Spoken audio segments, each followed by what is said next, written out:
July 8, 1944. The island of Saipan, the Marianas. The sun rose over the Tanapag Plain, burning through the morning mist. But it didn't reveal a tropical paradise. It revealed a slaughterhouse.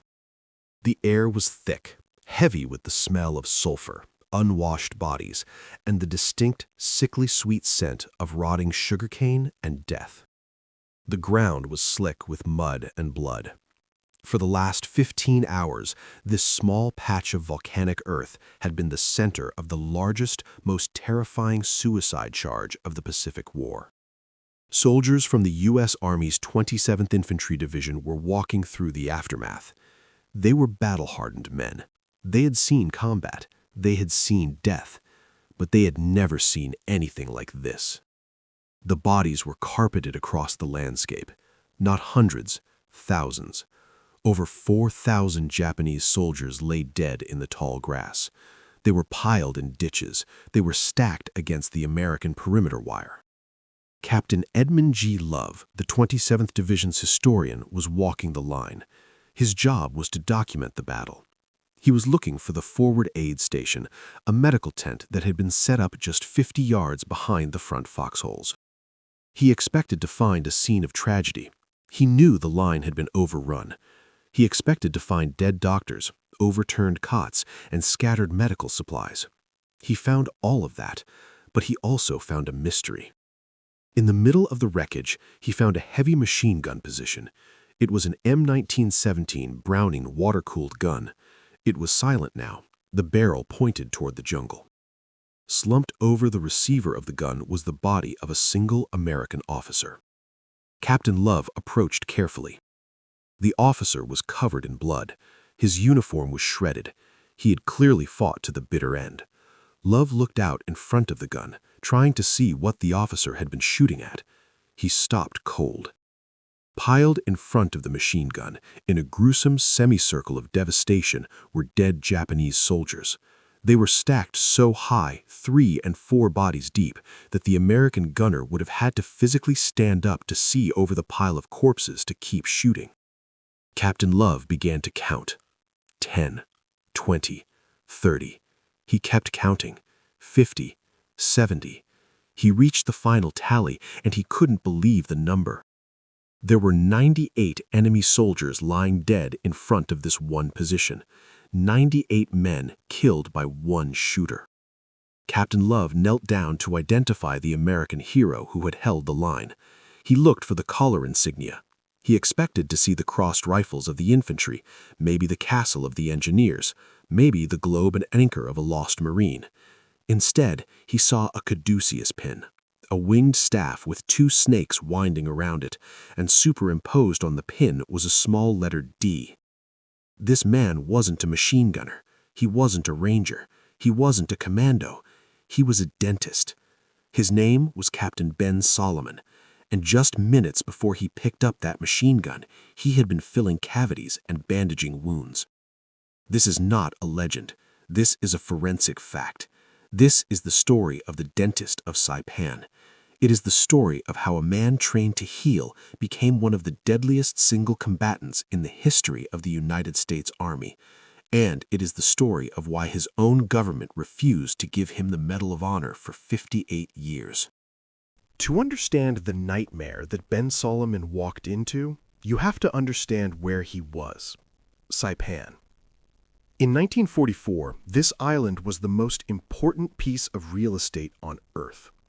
It is part of the Mariana Islands chain, and it sits exactly 1,300 miles from Tokyo. To a civilian, 1,300 miles sounds like a long way, but to the U.S. Army Air Force, it was the magic number. It was the precise combat radius of the new B-29 Superfortress bomber.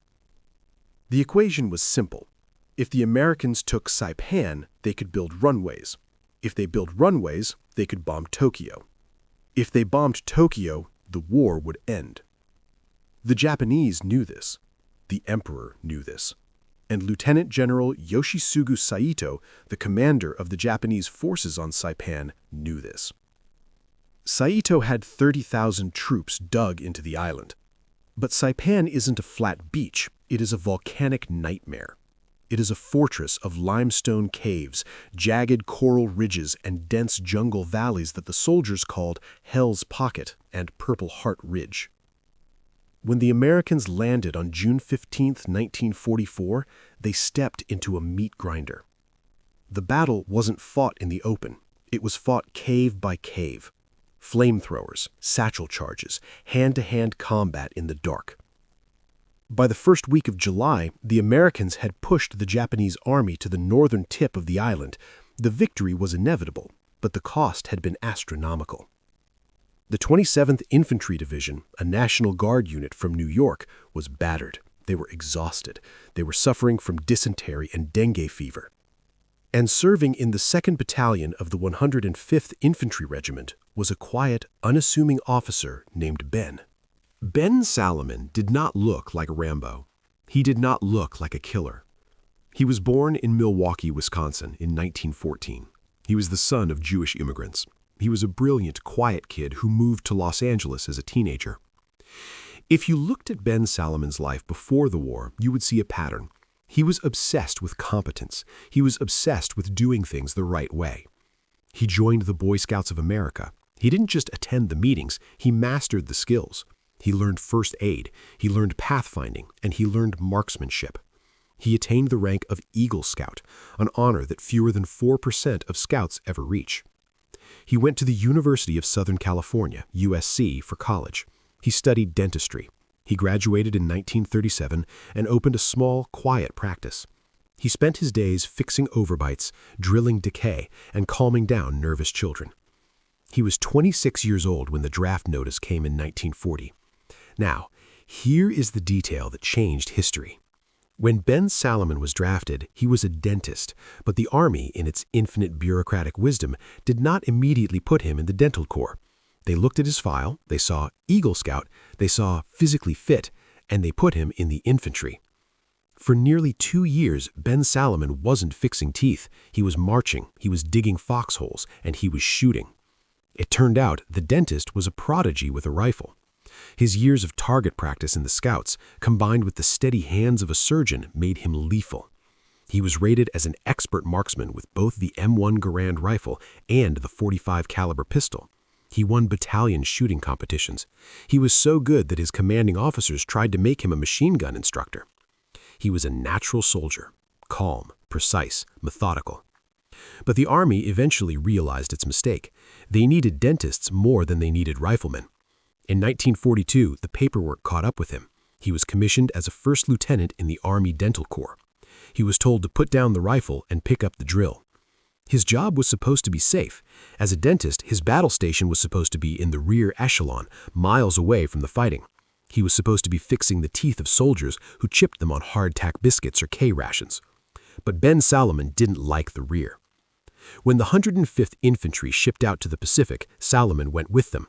When they landed on Saipan, the regimental surgeon, Captain Roberts, told him, "Ben, you don't need to go ashore with the first wave. Stay on the ship. Come in when it's safe." Salomon shook his head. "My guys are going," he said. "I can handle a rifle. I can triage wounds. I'm going." He went ashore, and he didn't set up his clinic in a safe bunker. He set up right behind the infantry companies. He traded his drill for morphine syrettes and bandages. He became a frontline trauma doctor in everything but name. While Ben Salomon was treating wounds in the mud, his counterpart, the Japanese General Saito, was in a cave on the northern edge of the island, contemplating the end of his life. By July 6, 1944, the situation for the Japanese was hopeless. General Saito had started with 30,000 men. He now had less than 5,000. They were trapped against the ocean. They were cut off from supplies. They had no food. They were eating snails and tree bark. They had almost no ammunition left. The artillery batteries were silent. The Americans were broadcasting surrender appeals over loudspeakers. "Give up," they said. "We have food. We have water." But surrender was not in the Japanese military code. The Senjin-kun military code, issued by Prime Minister Tojo, was clear. Do not live in shame as a prisoner. Die and leave no ignominious crime behind you. General Saito knew he could not win, but he could deny the Americans a clean victory. He could make them pay for every inch of rock in blood. On the afternoon of July 6th, Saito sat down in his command cave. He ate a final ceremonial meal of canned crab meat and sake. He was too old and too sick to lead the charge himself. He issued his final order to his troops. It was an order for Gyokusai. Gyokusai translates poetically to the shattering of the jewel.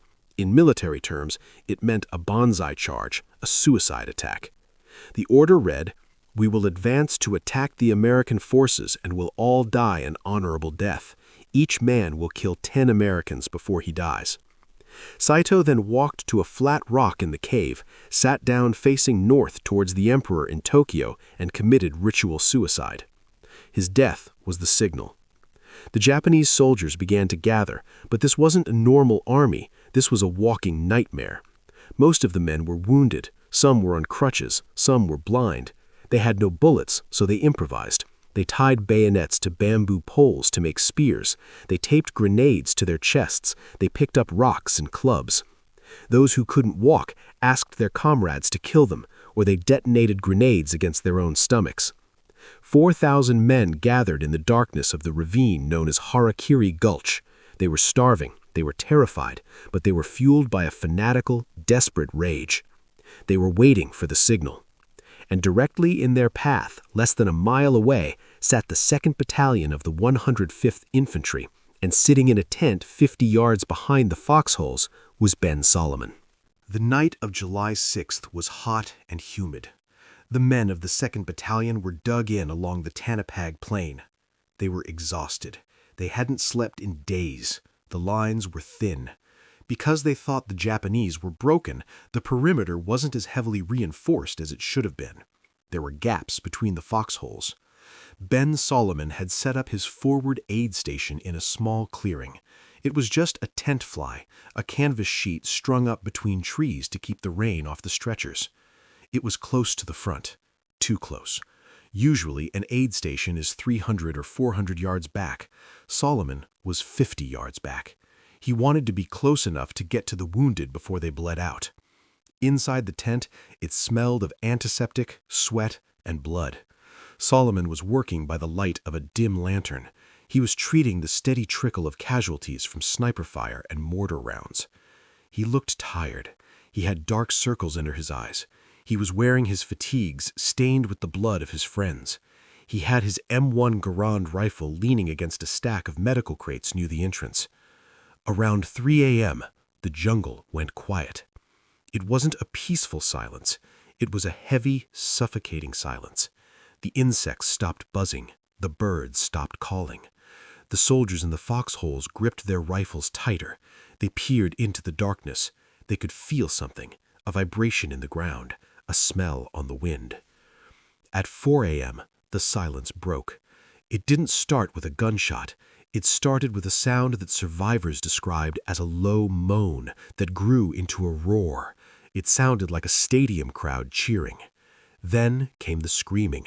Tendo Heika Banzai, 7 lives for the country. Out of the darkness, a human wave emerged. It is hard to describe the scale of the attack that hit the 105th Infantry. Imagine a football stadium emptying onto the field all at once. Now imagine every person in that crowd is trying to kill you. 4,000 Japanese soldiers hit the American line. They didn't use tactics. They didn't take cover. They just ran. The American machine gunners opened fire. They cut down the first row, then the second, then the third, but the wave didn't stop. The living climbed over the dead. They threw themselves onto the barbed wire so their comrades could run over their backs. They jammed the American machine guns with their own bodies.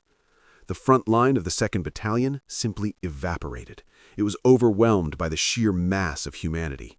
The Americans fought hand to hand in the foxholes, bayonets against swords, helmets against rocks, but there were too many of them. The Japanese wave rolled over the infantry and kept going. They were heading straight for the rear echelon, straight for the mortars, straight for the artillery, and straight for Ben Salomon's tent. In the aid station, Salomon was working on a wounded soldier. He was bending over a stretcher trying to clamp a bleeder. Suddenly, the flap of the tent was ripped open. A Japanese soldier stood there. He was ragged, emaciated, and holding a rifle with a bayonet. He didn't see a doctor. He didn't see the Red Cross armband. He just saw an American. The soldier lunged. Salomon was holding a hemostat. He was unarmed, but in that split second, the Eagle Scout from Milwaukee, the expert marksman, the hidden warrior, woke up. Salomon didn't flinch. He dropped into a crouch. As the bayonet came at him, he grabbed the Japanese rifle barrel with his left hand and shoved it aside. The blade missed his ribs by an inch. With his right hand, he reached for a pistol lying on the table, or perhaps he grabbed the soldier's own weapon. Salomon killed the soldier, one shot, center mass. Before the brass casing hit the mud, 2 more Japanese soldiers burst through the entrance. Salomon didn't hesitate. He swung the rifle he had just captured, or his own M1, like a baseball bat.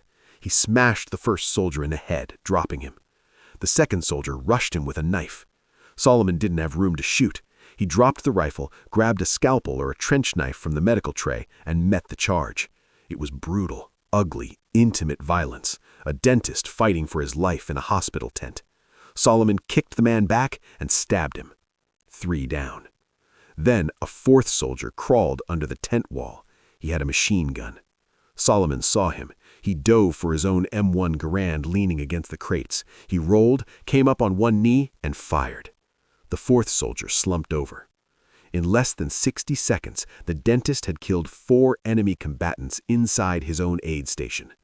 He stood up, breathing hard. He looked outside. The world had gone to hell. The jungle was swarming with Japanese troops. They were everywhere. They were stabbing the wounded on the stretchers outside. They were burning the trucks.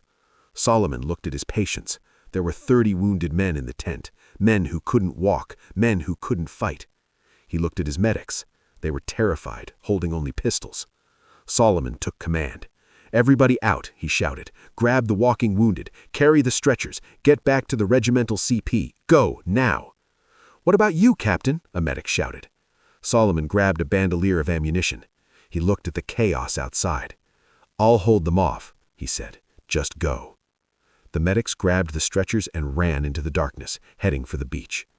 Ben Salomon didn't follow them. He stepped out of the tent and into the killing field. He looked to his right. He saw a machine gun position, a heavy 1917 Browning on a tripod. The crew was dead. The gun was sitting silent, surrounded by bodies. Salomon ran to the gun. He checked the breech. It was loaded.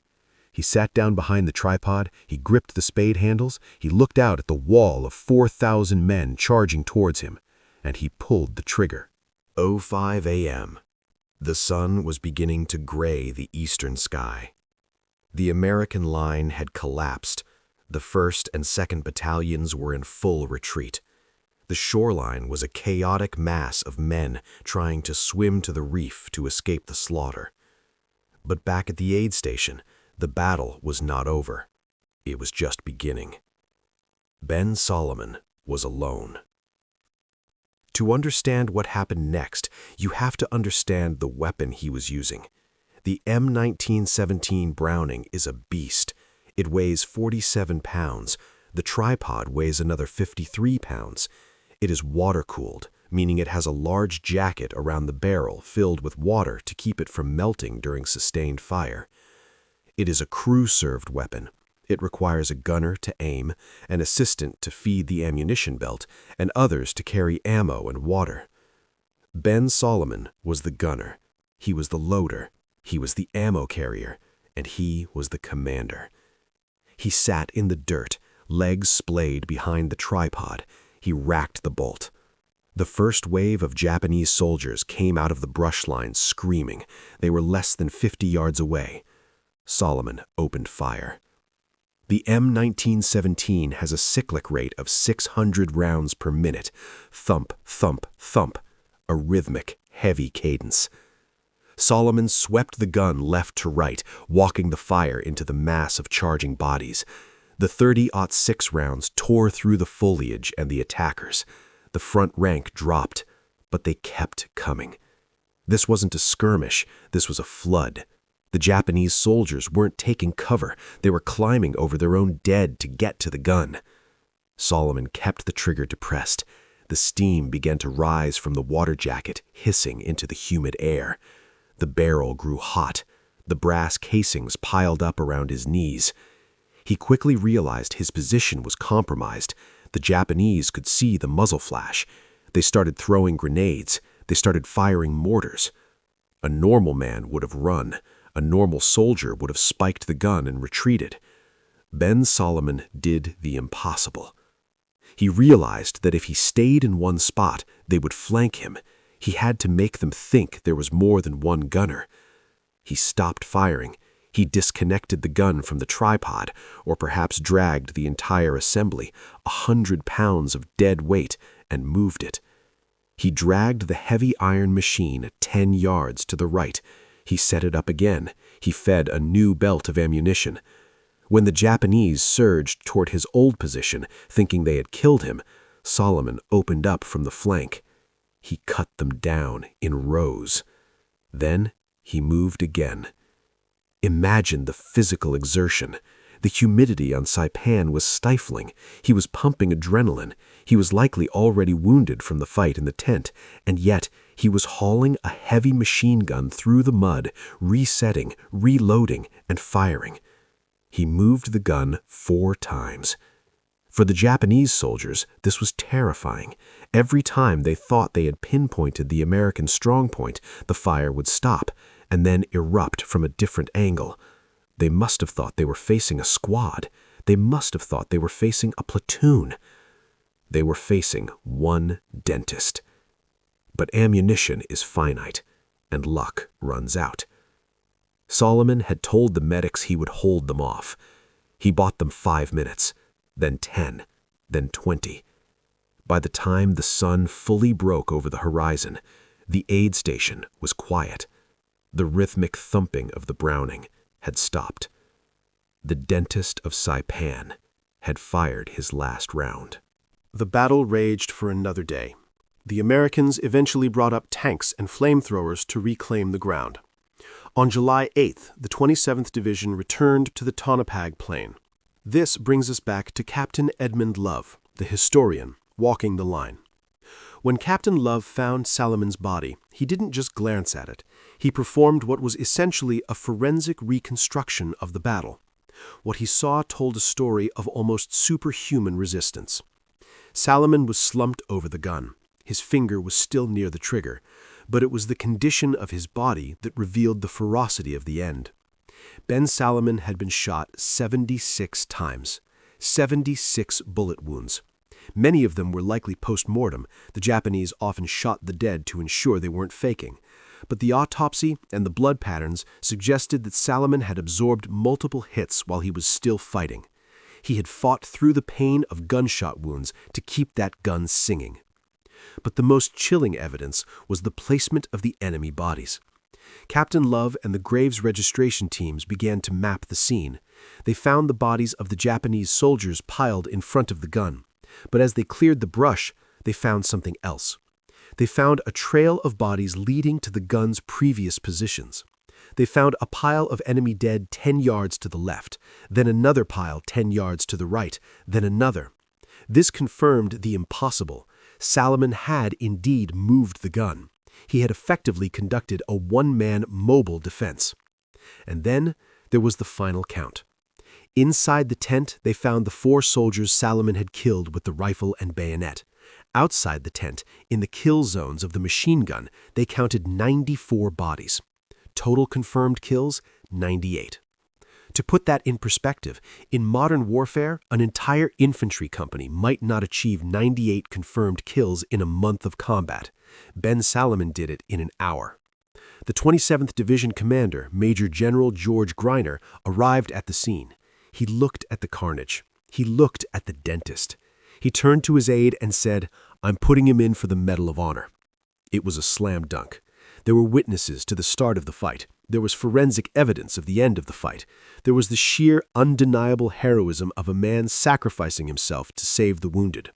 The paperwork was drawn up, the citations were written, the recommendation was sent up the chain of command. It should have been approved in weeks. Instead, it disappeared for half a century. Why was Ben Salomon denied the Medal of Honor in 1944? Was it anti-Semitism? Was it bureaucratic incompetence? It was something much more frustrating. It was a technicality. The recommendation landed on the desk of Major General George Richardson, the commanding general of U.S. Army forces in the Pacific Ocean areas. Richardson read the report. He was impressed, but he was also a stickler for the rules. He pulled out a copy of the Geneva Convention. Under the rules of war in 1944, medical personnel, doctors, dentists, medics, chaplains, were considered non-combatants. They wore the Red Cross. They were protected. The enemy was not supposed to shoot them. In exchange for that protection, medical personnel were forbidden from taking up arms to fight offensively. They were allowed to carry small arms, pistols, for self-defense and the defense of their patients. General Richardson looked at the citation. It described Salomon manning a heavy machine gun. It described him mowing down 98 men. In Richardson's interpretation, this wasn't self-defense. This was offensive combat. Richardson argued that if he awarded the Medal of Honor to a dentist for using a machine gun, it would violate the Geneva Convention. It would strip the Red Cross protection from every other medic in the Pacific. It would give the Japanese an excuse to slaughter medical personnel on site. He wrote a note on the file. "I am sorry that I cannot approve this award. By the terms of the Geneva Convention, no medical officer can bear arms against the enemy." The recommendation was denied.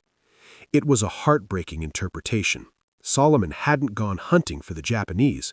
They had overrun his hospital. He was defending helpless men who couldn't walk. If that isn't defense of patients, what is? But the ruling stood. The file was closed.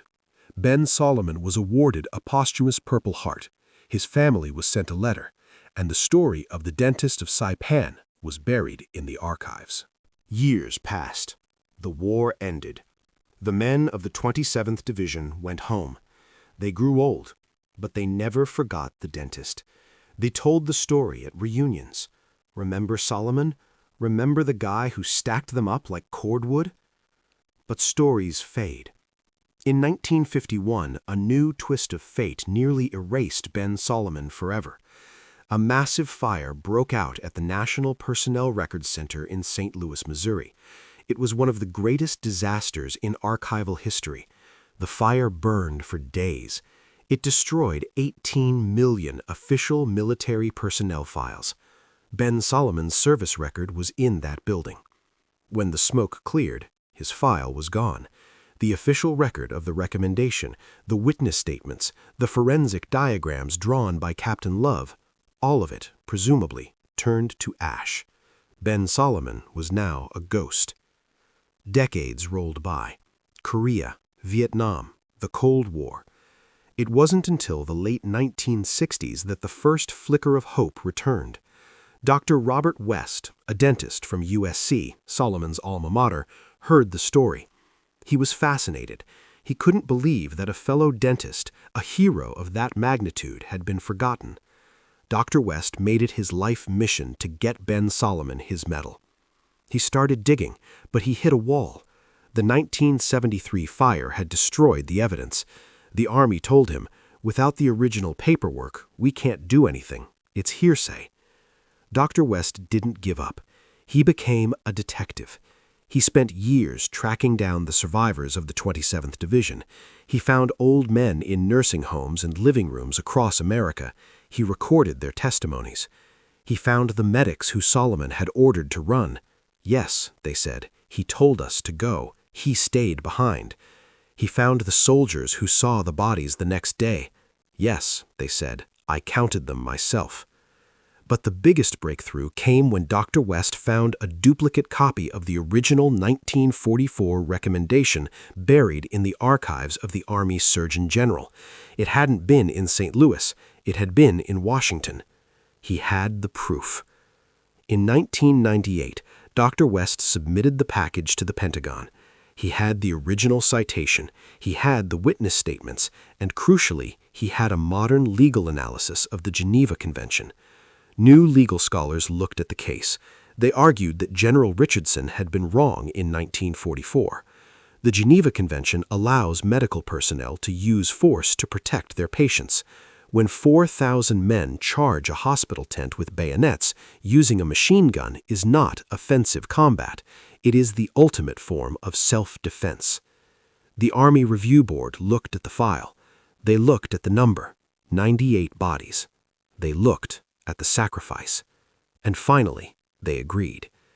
There was only one problem left.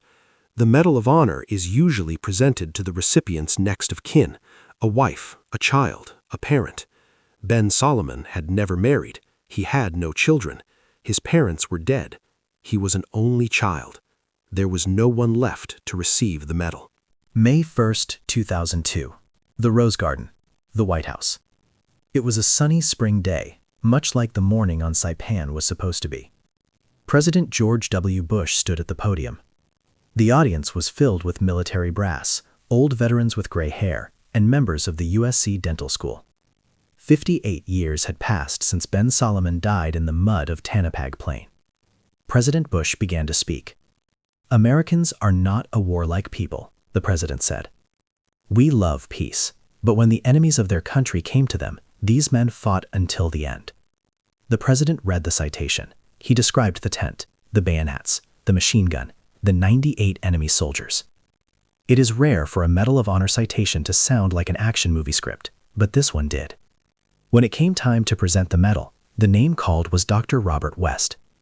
The man who had spent decades fighting the bureaucracy, the man who refused to let a brother dentist be forgotten, stepped forward.